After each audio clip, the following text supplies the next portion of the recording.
السلام علیکم ناظرین، میں ہوں امرین بلوچ اور آپ دیکھ رہے ہیں سوریہ نیوز HD۔ آئیے نظر ڈالتے ہیں آج کی اہم خبروں پر۔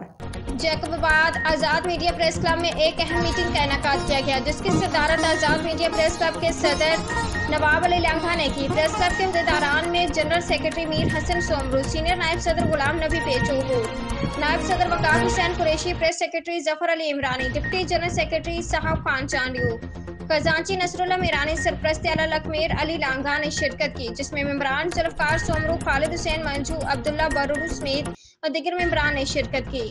اس موقع پر پریس کلب کی بہتری اور اپنے قلم کے ذریعے غریب عوام کی مدد کرنے اور غریب مظلوم عوام کی آواز کو اعلیٰ ایوانوں تک پہنچانے کا فیصلہ کیا گیا اور جیکب آباد شہر میں بڑھتی ہوئی بد امنی اور جرائم پر تبادلہ خیال کیا گیا، جس پر انہوں نے کہا کہ عوام کے جان و مال کا تحفظ ریاست کی ذمہ داری ہے۔ پریس کلب کے عہدیداران اور ممبران نے اس موقع پر عزم کا اظہار کیا کہ ہم اپنا اہم صحافتی کردار ادا کرتے ہوئے قلم تلوار سے زیادہ طاقتور ہے۔